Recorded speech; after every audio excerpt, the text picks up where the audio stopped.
He's always trying to break you down, to make you sad, to let you in the darkness from the very beginning, when he declared his enmity to mankind.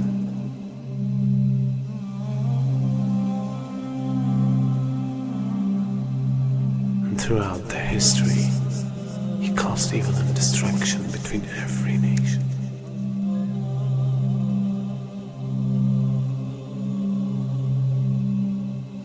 And today, he became much powerful than any time else.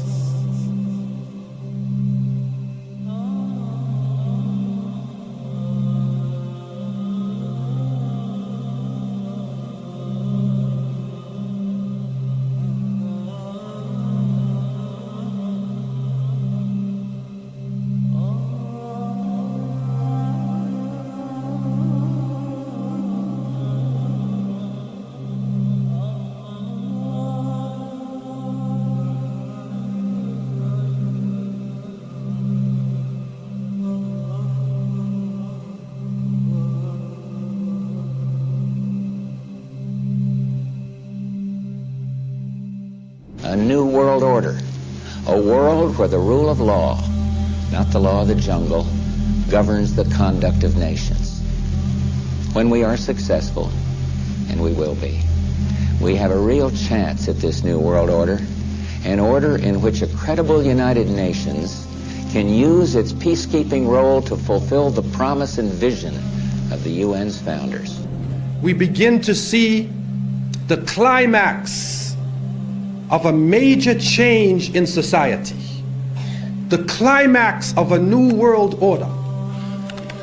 And we begin to see a type of integration between information technology and trade. We begin to see the economy, politics, culture, and ideology being transported simultaneously from nation to nation. And with this technology, with the ability to transport ideas, the very value systems of people, the way that they eat, what they enjoy to do, how they enjoy recreation, their racial concepts, their culture, their ideology being transported all around the world, a type of globalization. And with this boom in the information technology, and with this major event that takes place, now it comes to a culmination and it starts to reach a high point. And so the innocent people, we look at this and we say, what is going on? What is happening to the world that had so many different varying views, different nations, different ways of approaching things that can complement each other? Now we see politics is stripped of real power, that the economy governs all social exchange. We see that the states serve the financial power structures, that the real power is no longer in the hands of the generals, but the real power now switching to the hands of the people who run the economy, to the banking systems. And then we see that politicians play the role of public relations officers, only to control the masses, either by lulling them to sleep or by terrorizing them. And then we see that the masses of the people become helplessly preoccupied. Their lives are now bombarded with a series of cultural events. And these cultural events start to become the most important things in their lives. The World Cup, the Major League Series, the rugby, the cricket, the hockey, the tennis. Whatever the sport may be, we see whole nations coming behind sports. And the national heroes become sporting people. Even in Saudi Arabia, even in our own Muslim countries, the national heroes are now the soccer players. Who kicks the little ball inside of a net? He becomes the hero of the nation when people are dying on the ground. But yet we become preoccupied with this. And it becomes a type of indoctrination happening to us. And with the use of powerful music playing on our emotions, with videos now being taken to the furthest extremes in the planet, people's thinking processes are changing. People are now in love with the superheroes, even confused about their own identity, trying to change themselves, change the color of their hair, change their eyes, change the way they dress, change the way they talk on a global level. And then we see drug addiction reaching a point that humanity has never seen before. And after traveling to over 36 countries, looking at the Muslims and being with them, I have found that in all of the communities that the young people are being confused with drugs. It is pouring into our countries. No matter what form it takes, cocaine, LSD, psychedelic, depressants, put you up, put you down, confuse you, but create a false world and give you a false dependence so that you become dependent on the chemical. You forget about Allah. Your God becomes the pusher. Your God becomes the chemical. And so creating this dependency amongst the masses of the people.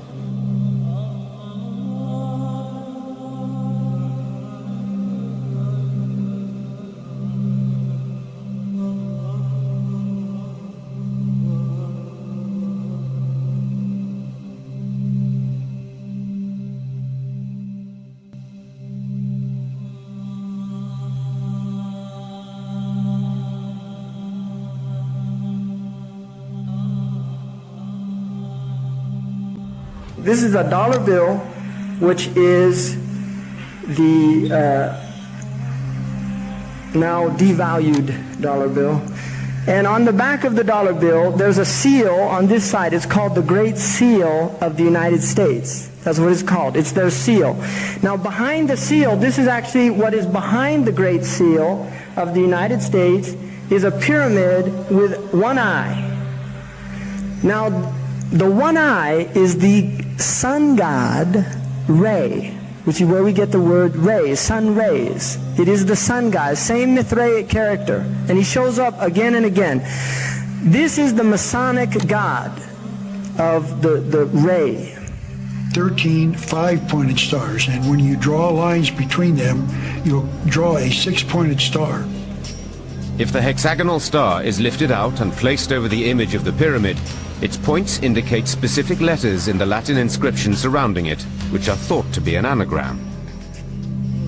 Inside the American dictionary is the word anagram, which is the intentional scrambling of the letters of a word to conceal the real word. So if you re-scramble, you get Masons. This is how we know that the Masons originated the drawings for the Great Seal of the United States. This search for concealed meanings in the iconography is not confined to the imagery alone. It is claimed that the number 13, the most ominous number in Western tradition, is hidden throughout the symbols on the $1 bill.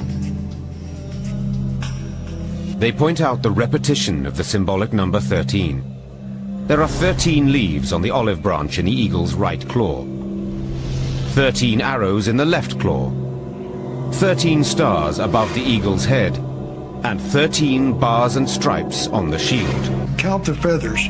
You'll notice that there are 32 feathers on the bird's left wing and 33 on his right wing.